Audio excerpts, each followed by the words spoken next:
Vayan a su Biblia, abran su Biblia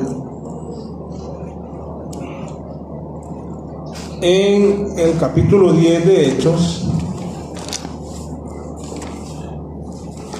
y vamos a leer del versículo 36 al 43, que prácticamente es el contenido del mensaje de Pedro en la casa de Cornelio.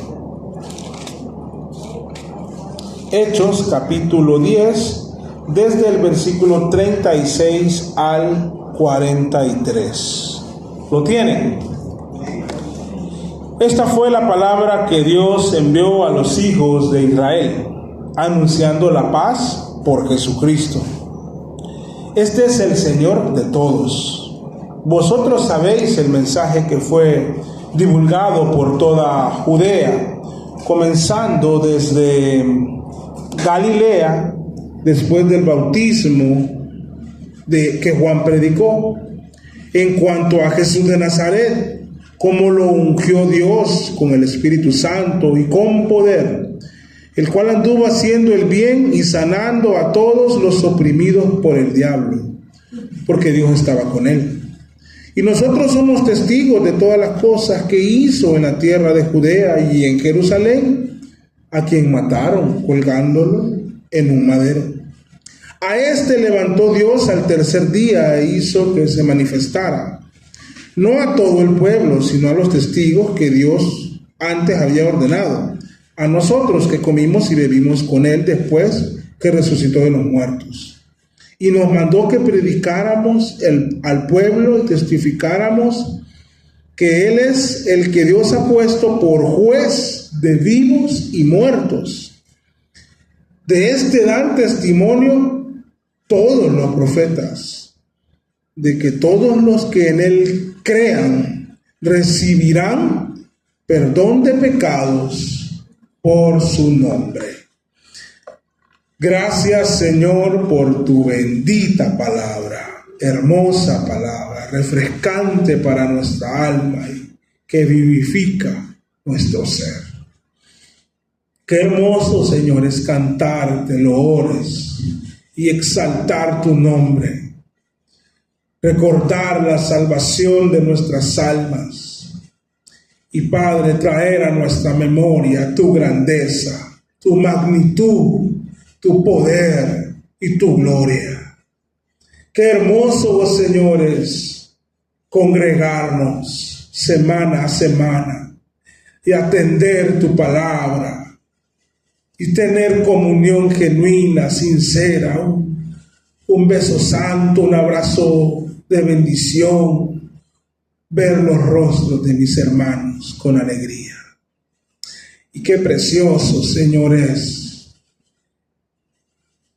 escudriñar tu palabra, exponer tu palabra, aprender de tu palabra, escuchar tu voz para nosotros. Oh Dios, a eso vamos en los próximos minutos. Y no lo queremos hacer lejos de ti, sino llenos de ti. Así que bendito Dios de toda gloria, con ese poder que has dado a los tuyos a través de los siglos, te pedimos que nos revistas de tu poder, de tu humildad, de tu amor, y que tu palabra sea expuesta mientras tu poder se manifiesta en medio de nosotros, para la gloria de Cristo. Háblanos, enséñanos como iglesia la centralidad del mensaje que debemos de predicar e impúlsanos a hacerlo en el nombre de Jesús. Amén. La iglesia debe predicar un mensaje profundo, simple y trascendente a la vez. En otras palabras, debemos predicar el Evangelio de Cristo. Hay algunas preguntas muy saludables que todo creyente debe hacerse de tiempo en tiempo. Todo ese creyente que va a la iglesia semana a semana y va a escuchar la palabra de Dios, creo que entre otras, al menos estas tres tienen que ver con el texto, con lo que vamos a meditar, y debe de hacerse estas preguntas, y la iglesia en sí también debe hacérselas. Usted debe de preguntarse, ¿cuál es el centro de la predicación en esta iglesia a la que asisto? ¿Cuál es el punto central y el eje de las predicaciones que aquí se oyen? Segunda pregunta, ¿qué tan fácil es entender el mensaje que se está predicando? ¿Normalmente es fácil entenderlo o es normalmente muy difícil de entenderlo? ¿Es de fácil comprensión para todos los niveles intelectuales o sociales? Tercera pregunta, ¿qué tan sustancial es el contenido del mensaje que escucho semana a semana? ¿Es realmente Dios hablando a mi alma? ¿O puedo agarrar un paquín en la semana y es como lo mismo que escuchar el mensaje? ¿Es sustancial?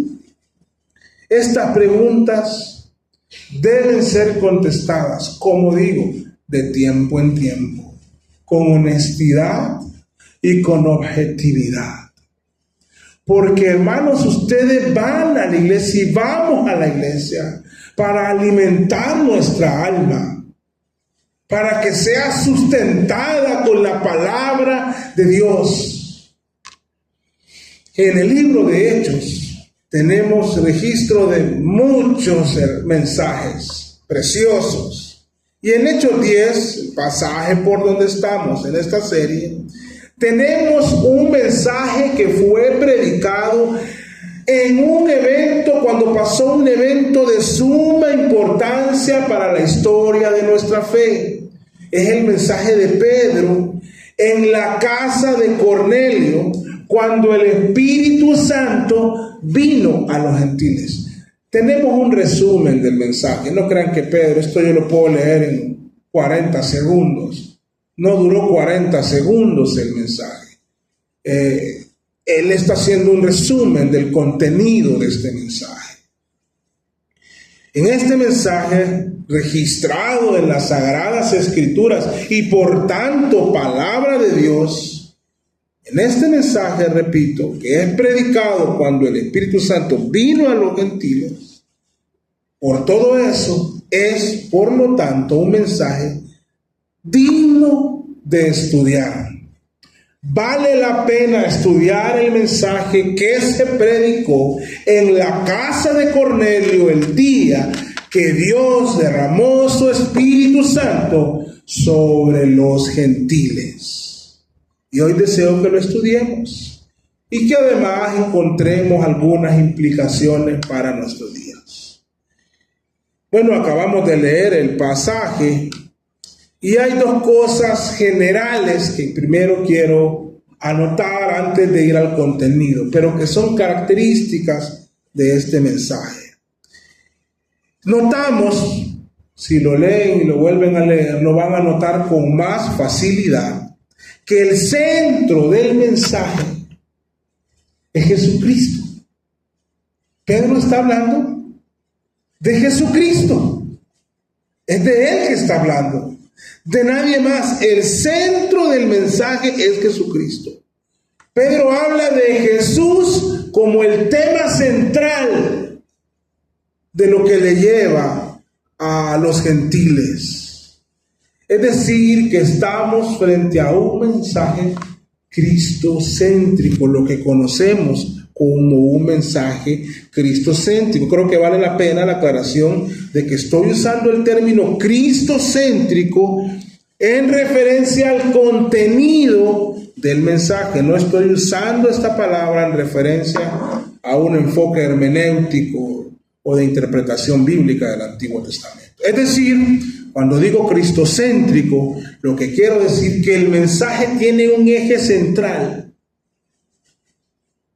en la persona y la obra de Cristo, que está registrado aquí. Tenemos como iglesia que preguntarnos si el mensaje que nosotros escuchamos semana a semana, y yo mismo debo de preguntarme, está teniendo un contenido con Cristo en el centro de estos mensajes. No lo digo esto en defensa de mí, pero creo que todo predicador de los normalitos como nosotros podemos tener un día malo, una pequeña racha mala. Pero esto es en términos generales. ¿Están ustedes aprendiendo de Cristo? Y a mí me hace hacer una pregunta aún que creo es más complicada por la responsabilidad. ¿Estoy yo realmente predicando a Cristo, presentando a Cristo? Recuerdo algunos predicadores que frecuento leer y a veces escuchar mucho, que en cada uno de sus mensajes del texto que vayan, encuentran a Cristo y ahí está, y uno lo mira. He leído, por ejemplo, muchos mensajes de Carlos Spurgeon. Es sorprendente, sí, es alguien excepcional en términos de predicación, pero lo hacía con una facilidad increíble y con un poder sorprendente. En nuestros días tenemos al pastor John MacArthur. Escuche un mensaje de él y usted va a ver a Cristo ahí, o a John Piper, por ejemplo. Y así habrá muchos que no son tan famosos. Ahora, ¿qué problema hay? Que hoy en día, tenemos que ser honestos, hermanos, muchas iglesias, esta es una realidad y por eso lo estoy mencionando, muchas iglesias no predican un mensaje cristocéntrico. El hecho que se escuche el nombre de Cristo no significa que el mensaje es cristocéntrico, pero en algunas iglesias ni se escucha el nombre de Cristo. Hay gente y famosos predicadores que usted no los va a escuchar, los escucha 4 mensajes seguidos y no hablan de Cristo.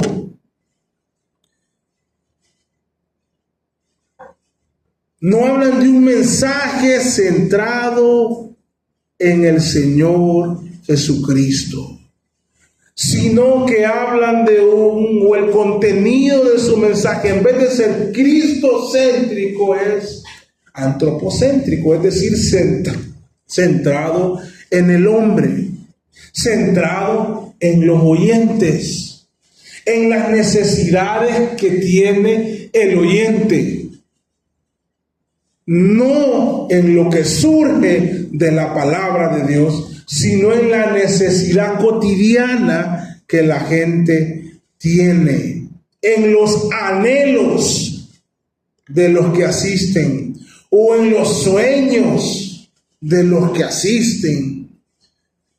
Hay púlpitos donde la agenda de predicación la manejan las necesidades de la gente, los deseos de éxito de la gente, el autoestima de la gente. Para este grupo de iglesias y predicadores, para ellos, entre la gente más crea en sí misma, mejores predicadores son. Entre más animada y mejor se sienta, que mejor estuvo el mensaje. Qué perdidos están.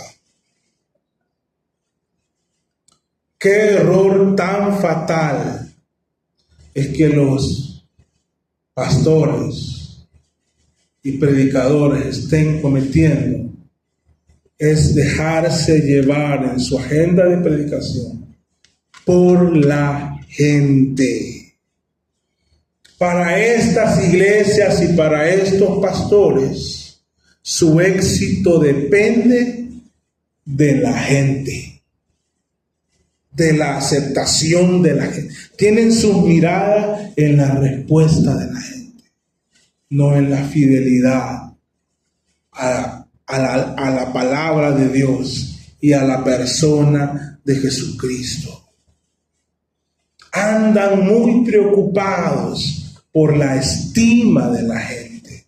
Por eso no les hablan del pecado. Ese es un craso error.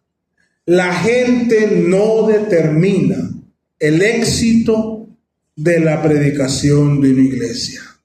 Porque la gente generalmente, no digo que es siempre, se vuelven similares a los habitantes de Jerusalén.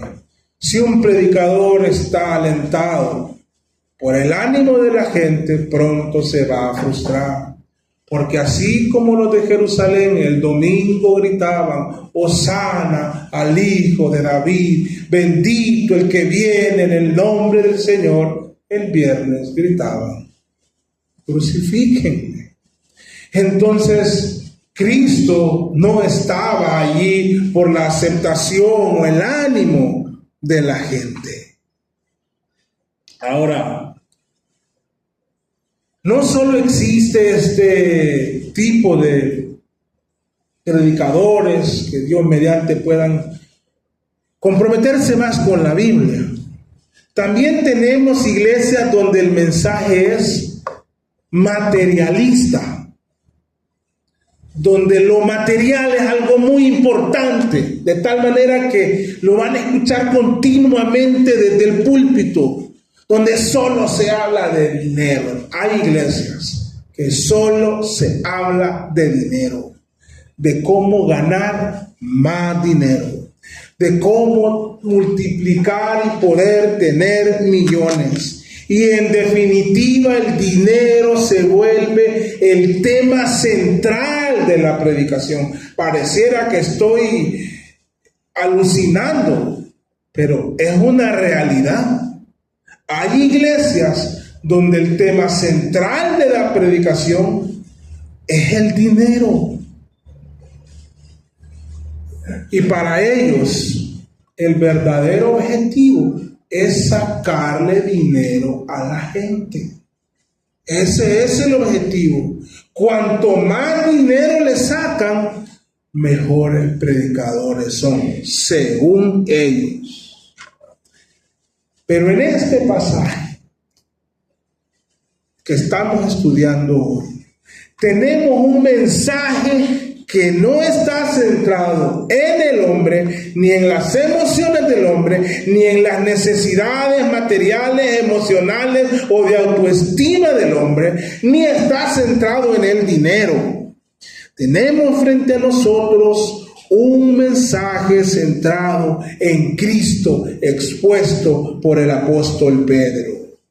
Así debería ser en cada iglesia. Este debería ser un ejemplo a seguir para la predicación semanal en cada iglesia.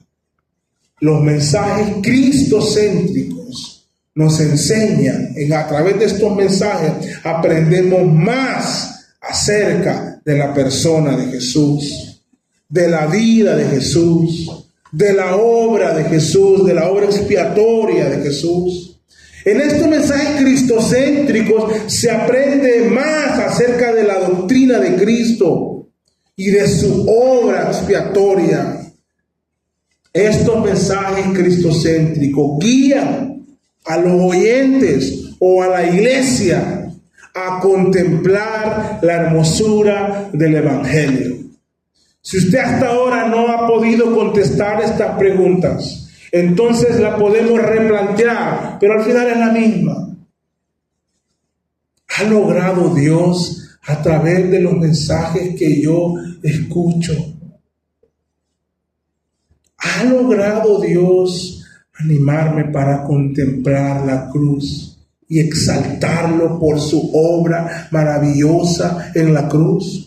Porque estos mensajes guían a la iglesia a contemplar la hermosura del Evangelio, la belleza de la cruz, lo potente de la sangre de Cristo derramada en la cruz del Calvario. A través de mensajes cristocéntricos se puede contemplar lo hermoso de la justificación solo por la fe en Cristo. A través de este tipo de mensajes se comprende la realidad del ser humano. Y deja de decir yo puedo, yo sí soy potente, soy un campeón. No, soy un pecador. Y mi única esperanza es rendirme a Cristo. Logra contemplarse como un ser muerto en delitos y pecados. Pero a la misma vez es a través de estos mensajes centrados en Cristo que se puede contemplar la santidad y la pureza de nuestro Salvador, nuestra única esperanza. Entonces, un elemento general de este mensaje en el que estamos hoy es que está centrado en Cristo. Además, tenemos otro elemento general. Es que este mensaje que Pedro expuso fue de fácil entendimiento. No era complejo entender lo que Pedro estaba diciendo. Él no fue con un mensaje de palabras persuasivas de humana sabiduría, no. El mensaje de Pedro fue un mensaje con la demostración del Espíritu y del poder. Fue un mensaje que lo entendía el que estaba escuchando. Este es un cuidado que los que predicamos, los pastores, debemos de tener. Porque a veces es posible que de forma natural, por la labor constante del estudio de la Biblia, y ya para nosotros es algo a veces común el uso de algunos términos, entonces muchos términos no son familiares y podríamos usarlos de manera natural, en una expresión muy casual de nuestro pensamiento, y estaríamos siendo coherentes con nuestro nivel de estudio bíblico. Pero al mismo tiempo, un exceso de estas cosas puede llegar a confundir a los creyentes. Así como nosotros comprendemos eso, tenemos que ser prudentes. Porque un uso excesivo, imprudente de palabras y términos muy técnicos de la academia teológica puede ser de mucha complejidad para los oyentes. He escuchado pastores. Hoy les voy a explicar qué es el supralapsarianismo. Y yo, casi como en automático, muchacho, ¿qué está haciendo? Quieren hacer una exhibición de su intelecto, y eso no es necesario en la predicación del Evangelio. Como les digo, a veces puede ser que de manera natural salgan estas cosas, pero no es necesario. El mensaje debe ser entendible, simple, pero a la vez profundo, de fácil entendimiento para un niño de 7 años como para un doctor en la academia. Ahora, no podemos evitar o evadir el hecho de que en la Biblia hay pasajes y algunos asuntos que son difíciles de entender. Hasta los apóstoles lo reconocieron. No sé si estuvieron atentos a la lectura que hizo el hermano Danilo. Pero si no, vayan conmigo a 2 de Pedro, al capítulo 3, al versículo 16. Este es Pedro, el mismo que predicó este mensaje, el que estamos estudiando. Y dice, como también en todas sus epístolas, está hablando de Pablo, en las que habla de estas cosas, entre las cuales hay algunas difíciles de entender. Pedro lo está diciendo, hermano. O sea, en la misma Sagrada Escritura se reconoce que hay asuntos revelados, inspirados del texto sagrado que son difíciles de entender. Pero en términos generales, el mensaje debe ser entendible. Es posible entonces que usted un día salga, no entendí muchas cosas del mensaje. Pero si todos los domingos sale así, ya yo debería de preocuparme, porque entonces no estoy predicando de manera simple. La idea es que usted casi todos los domingos entienda el mensaje que se está predicando. Entonces, estos dos elementos son generales en este mensaje. Cristo es el centro de estos versículos que nos resumen el mensaje de Pedro en casa de Cornelio, y es un mensaje entendible. Y así debería de ser siempre, siempre y siempre. Pero además de estos dos elementos, también es requerido que nos dediquemos a estudiar el contenido de este mensaje, los elementos del contenido del mensaje de Pedro. Como les digo, es un resumen, pero hay mucho contenido y lo voy a hacer solo en un domingo. De mi parte, identifico 3 temas generales.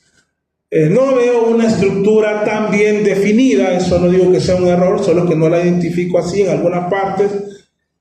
Ya lo verán ustedes, en el resumen de Lucas no lo identifico así, pero sí es visible en este registro bíblico que veo en primer lugar que se habla del ministerio de Jesús.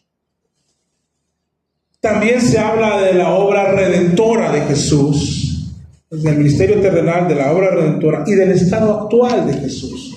No es que profundice en esos temas, aunque son temas profundos. Entonces, estudiemos esto. Veamos el versículo 36. Primero veamos el ministerio de Jesús. En el capítulo 10, versículo 36, él dice: esta fue la palabra que Dios envió a los hijos de Israel, anunciando la paz por Jesucristo. Esa fue una parte fundamental del ministerio de Jesús en la tierra. El anuncio de la venida del reino de Dios, el llamado al arrepentimiento para la gente. La gente, hermanos, se deleitaba escuchando las enseñanzas del Señor Jesús. Pues Jesús anunciaba un mensaje de paz, porque era un mensaje que reconciliaba al hombre enemigo de Dios con el Dios Todopoderoso. Vayan conmigo, por favor, a Mateo 4, versículos 23, 24 y 25. Dice la palabra de Dios. Mateo 4, 23, 24 y 25. Esto es antes del gran mensaje, el Sermón del Monte.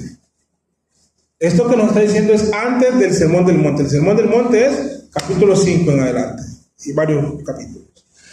Y recorrió Jesús toda Galilea, enseñando en las sinagogas de ellos, y predicando el evangelio del reino, y sanando toda enfermedad y toda dolencia en el pueblo. Eso hacía Jesús, hermanos. Y se difundió su fama por toda Siria, y le trajeron todos los que estaban enfermos, los afligidos por diversas enfermedades y tormentos, y los endemoniados, y lunáticos y paralíticos, y los sanó. Y lo siguieron grandes multitudes de Galilea y de Decápolis y de Jerusalén y de Judea y del otro lado del Jordán. Jesús enseñaba el mensaje del evangelio, y luego él empieza con las bienaventuranzas. Las bienaventuranzas es la introducción de aquel mensaje conocido como el Sermón del Monte. Amados hermanos, la iglesia, nosotros debemos de anunciar el ministerio de Jesús. Somos nosotros los pregoneros de justicia que hablan las epístolas. Y tenemos que tener en la centralidad de nuestro mensaje a Cristo y por tanto hablar de su ministerio en la tierra. Sí, yo sé que ustedes tienen muchas necesidades, pero cuando hablamos de Cristo se toca la necesidad más fundamental de toda persona, su reconciliación con Dios. El último día de su vida, no importa que le haga falta el dinero, no importa que le haga falta la salud, no importa que le haga falta el cariño incluso de sus seres amados, pero que no le haga falta Cristo.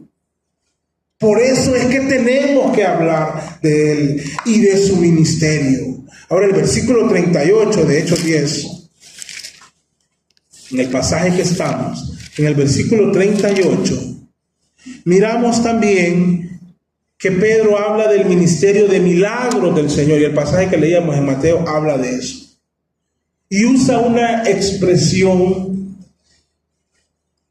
que, hermanos, a mí me impactó mucho.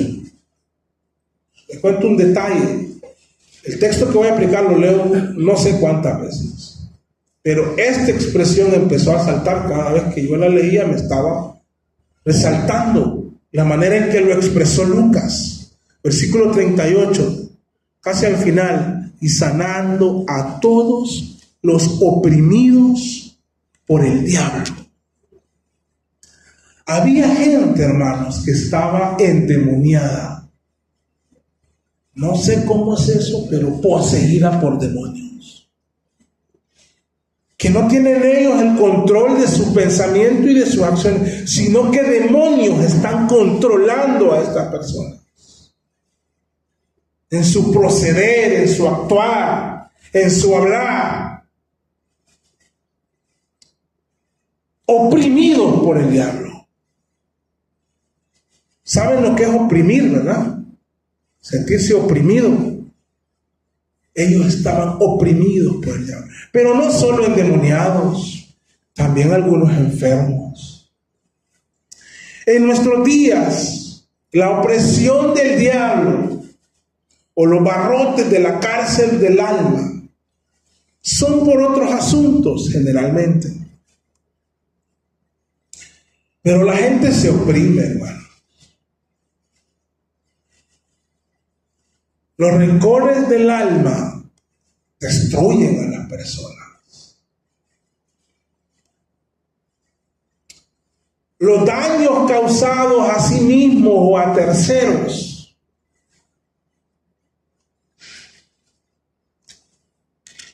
los están destruyendo, carcomiendo internamente.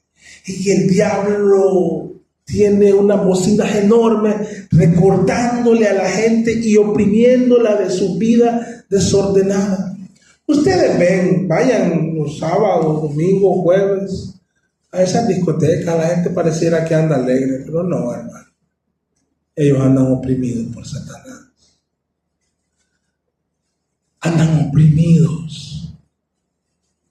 Andan oprimidos. Vivimos en una ciudad llena de personas oprimidas por el pecado, por Satanás. Y esa expresión me resaltaba. Ahora Jesucristo vino, en Lucas 4 dice, a sanar a los quebrantados de corazón, a pregonar libertad a los cautivos y dar vista a los ciegos, a poner en libertad a los oprimidos, a predicar el año agradable del Señor. El ministerio de Jesús. A veces la gente nunca ha escuchado que hay esperanza para lo que le mantiene oprimido o oprimida. Y miramos a la gente como que está contenta, pero no, hermanos. Y se los digo que en propiedad, aunque ellos lo nieguen, no están contentos. Y cuando vienen a Cristo, tienen la humildad de reconocerlo. Recuerdo a alguien que me dijo, en la soledad yo lloraba, pero en público parecía que era la persona más feliz del mundo. Están oprimidos por el diablo. Y solo el mensaje del Evangelio de Jesús, y solo enseñándoles que hay alguien que tiene poder en su ministerio para librarlos de esa opresión, solo escucharlos ya les hace querer escuchar más. El mensaje de la iglesia debe de hablar siempre del ministerio de Jesús. Por eso es importante, por si no lo han hecho este año, que lean los evangelios, que conozcan los evangelios, porque ahí está registrado lo que Dios quiso acerca del ministerio de Jesús desde su concepción hasta su resurrección y su ascensión. Por eso es importante que ustedes conozcan el evangelio, así como los cajeros del banco con sus dedos conocen el billete verdadero. Ustedes deben de estar familiarizados con los evangelios, y así van a poder decir si la predicación está hablando como Cristo en el centro, porque conocen los evangelios. Los cristianos debemos de estar familiarizados con el ministerio de Jesús mientras estuvo en la tierra. Y la iglesia debe de contar qué fue lo que Cristo hizo mientras anduvo aquí. Y debemos predicar acerca de lo que Jesús enseñó.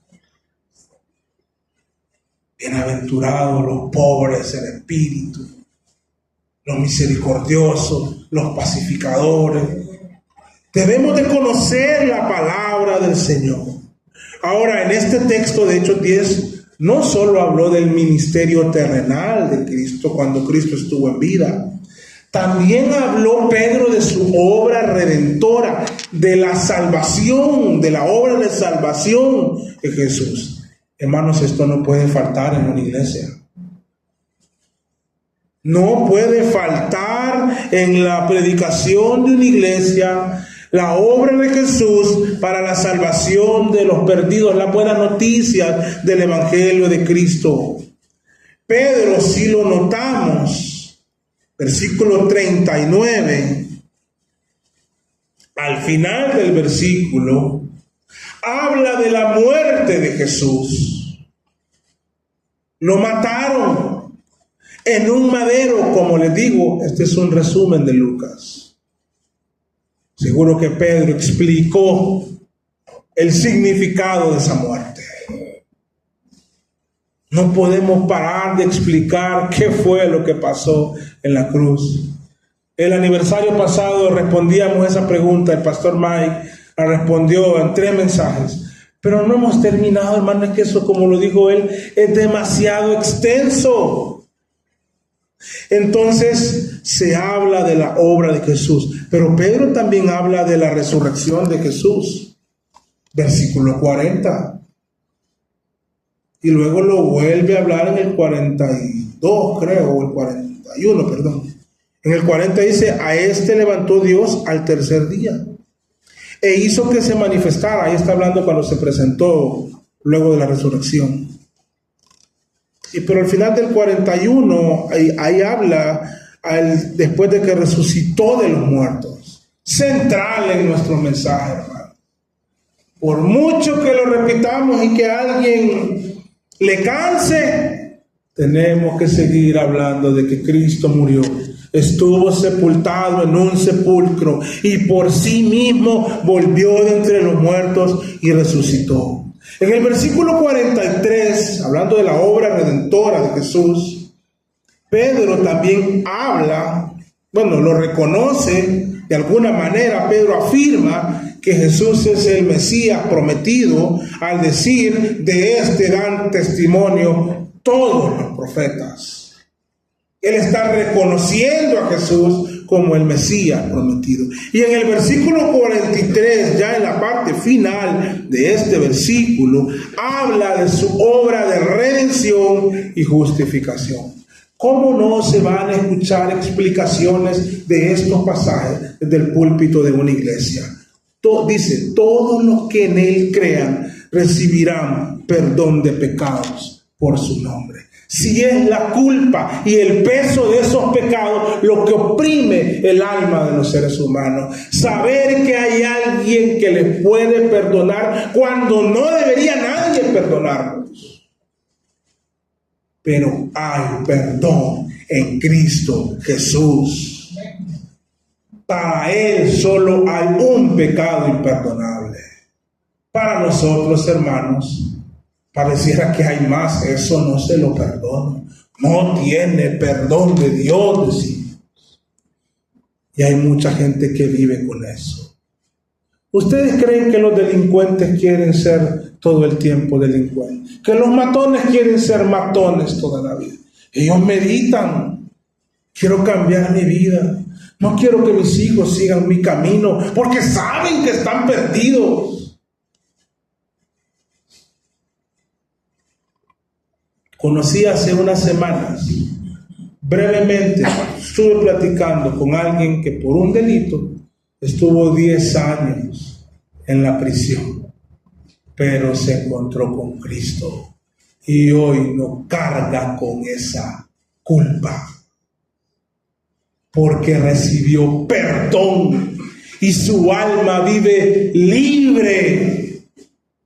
Y hace como 7 años también conocí a alguien en una prisión, creyente, estaba cerca de salir, le faltaban como 6 meses.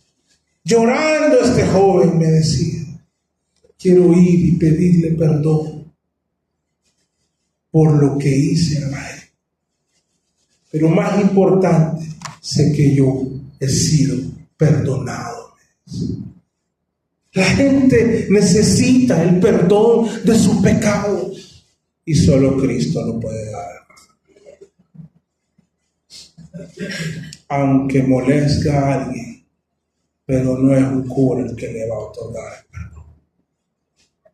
Solo Cristo. Él es el que tiene esa potestad. Y Él es omnipotente.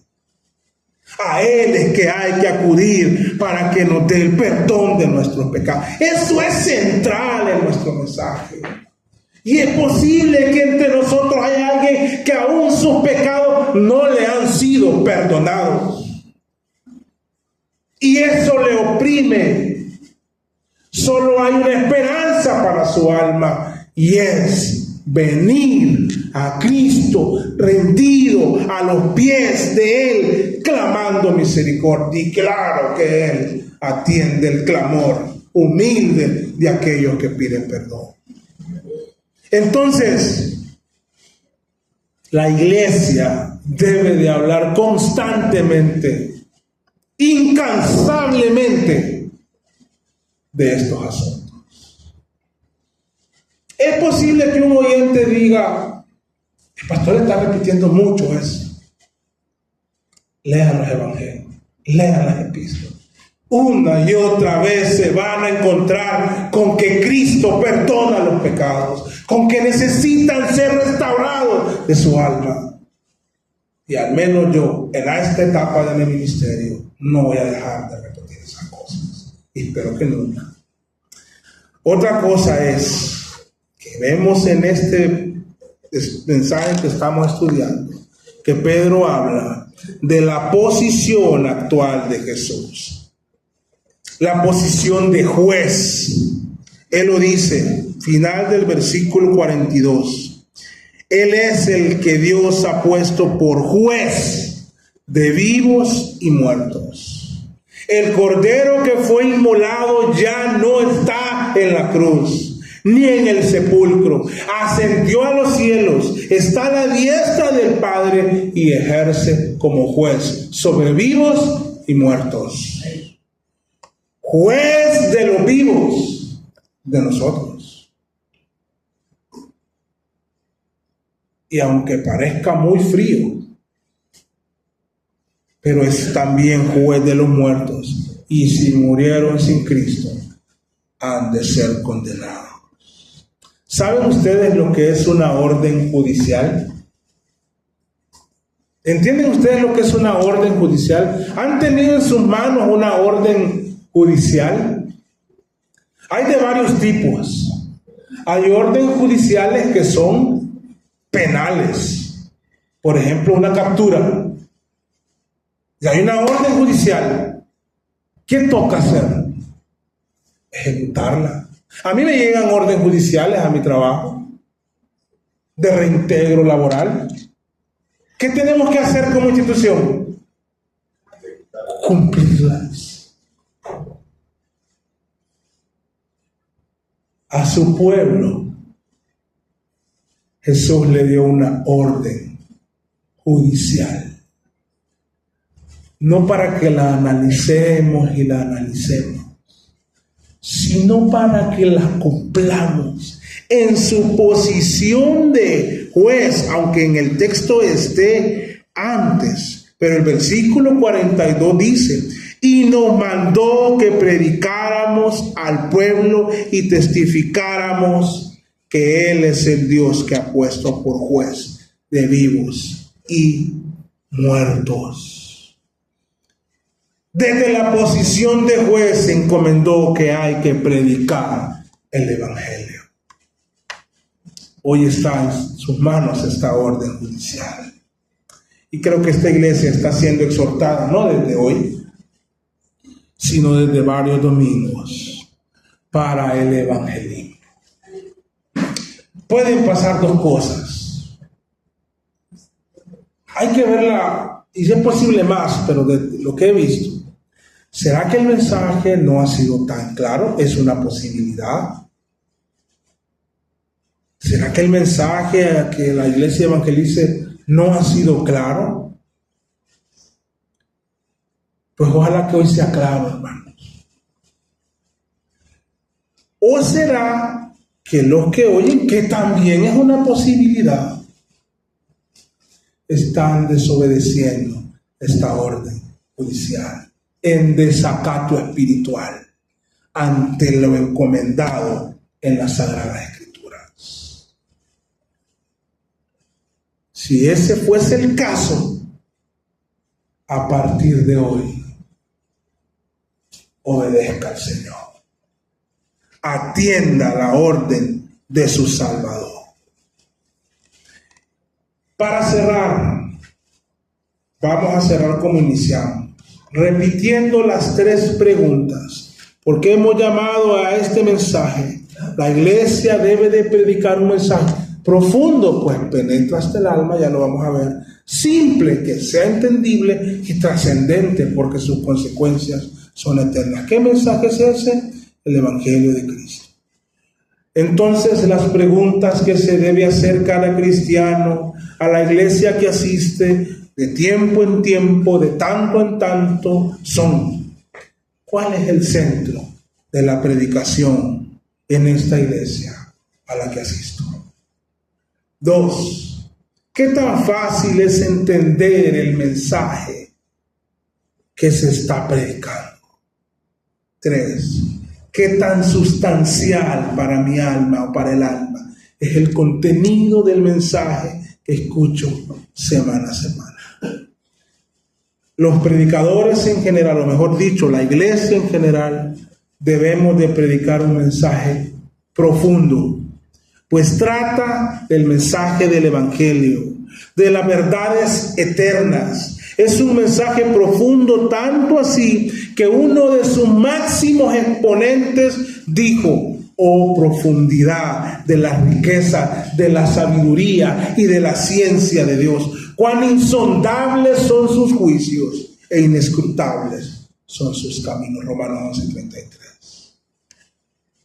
Este mismo escribió en otra epístola: que habite Cristo por la fe en vuestros corazones, para que arraigados y cimentados en amor, seáis capaces de comprender con todos los santos cuál sea la anchura y la longitud y la profundidad y la altura, y de conocer el amor de Cristo que excede a todo conocimiento, para que seáis llenos de toda plenitud de Dios. El mensaje que predicamos es un mensaje Debe ser un mensaje profundo. También debe ser simple, es decir, que lo entiendan todos ustedes. Si alguno no lo entiende, tal vez yo no digo una porción de una palabra, eso puede pasar, pero el contenido no es entendido, algo está pasando que hay que enmendarlo. Y en tercer lugar, el mensaje que predicamos es trascendente, o sea, que debemos centrarnos en lo eterno, no en lo temporal. Y saber que es trascendental escuchar este mensaje para la vida de los que oyen, porque tienen que responder a nuestro mensaje, el mensaje del Evangelio. Y la iglesia debemos de seguir predicando este mensaje. Está puesto aquí no de casualidad.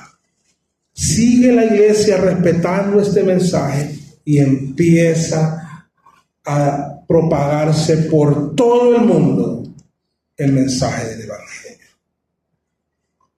Espero que Dios en esta mañana nos haya hecho meditar en nuestra vida. Vamos a orar. Bendito Dios y Padre, gracias por tu palabra. Gracias por los que se acercan y oyen el mensaje.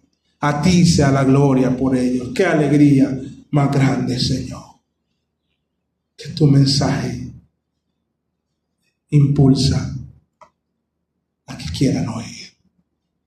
Bendito eres tú, Señor. Haz que esta iglesia se enamore del mensaje del Evangelio.